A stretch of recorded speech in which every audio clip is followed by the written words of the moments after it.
వైసీపీకి MLC Vamsikrishna good bye చెప్పేశారా? జనసేనలో ఆయన ఎంట్రీ ఇవ్వబోతున్నారా? మరో 2, 3 నెలల్లో అసెంబ్లీ ఎన్నికలు జరగబోతున్న తరుణంలో అధికార పార్టీ వైసీపీకి వరుస షాక్లు తగులుతోంది. ఇప్పటికే పలువురు ఎమ్మెల్యేలు పార్టీ మారగా ఇంకొందరు కూడా క్యూలో ఉన్నట్టుగా సమాచారం. తాజాగా వైసీపీ ఎమ్మెల్సీ వంశీకృష్ణ శ్రీనివాస్ సైతం ఆ పార్టీకి రాజీనామా చేయబోతున్నారు. బుధవారం విజయవాడకు వెళ్లి జనసేన అధినేత పవన్ కళ్యాణ్ ను కలుస్తారని సమాచారం. అనంతరం ఆయన సమక్షంలో జనసేన కండువా కప్పుకుంటారని విశ్వసనీయ వర్గాల ద్వారా తెలుస్తోంది. ఈ వార్తలపై మంత్రి గుడివాడ అమర్నాథ్ కూడా స్పందించారు. వంశీ పార్టీ మారే విషయం తనకు తెలియదని, ఒకవేళ ఆయన వైసీపీని వీడితే రాజకీయంగా ఆత్మహత్య చేసుకున్నట్టేనని విమర్శించారు. ప్రస్తుతం వంశీకృష్ణ వ్యవహారం విశాఖపట్నంతో పాటు రాష్ట్ర వ్యాప్తంగా హాట్ టాపిక్ గా మారింది.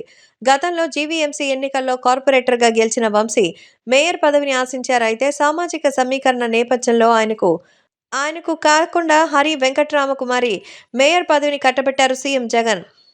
అప్పటి నుంచి వంశీకృష్ణ వైసీపీ హైకమాండ్ పట్ల అసంతృప్తితో ఉన్నారు.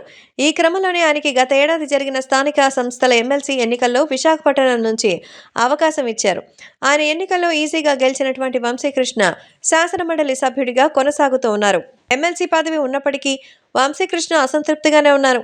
వచ్చే ఎన్నికల్లో ఎమ్మెల్యేగా పోటీ చేయాలని భావిస్తున్నారు. విశాఖ తూర్పు నుంచి పోటీ చేయాలనుకుంటున్నారు. కానీ హైకమాండ్ మాత్రం ఆయన కాకుండా ఎంపీ ఎంవీవీ సత్యనారాయణకు టికెట్ ఇవ్వాలని భావిస్తోంది. విశాఖ తూర్పు నియోజకవర్గ బాధ్యతలను ఆయనకు అప్పగిస్తారని, త్వరలోనే దీనిపై అధికారిక ప్రకటన వస్తుందని సమాచారం. కాబట్టి వంశీకృష్ణ 2014లో ఇదే స్థానం నుంచి పోటీ చేసి ఓడిపోయారు. గత ఎన్నికల్లో అక్కరవాణి విజయ నిర్మల పోటీ చేసి పరాజయం పాలయ్యారు. ఈ క్రమంలోనే బలమైన అభ్యర్థిని బరిలోకి దింపాలన్న ఉద్దేశంతో ఎంపీ ఎంవీవీ సత్యనారాయణకు టికెట్ ఇచ్చే యోచనలో ఉన్నారు జగన్. ఈ క్రమంలోనే పార్టీ తీరుపై అసంతృప్తిగా ఉన్న ఎమ్మెల్సీ వైసీపీని వీడాలని భావిస్తున్నారట.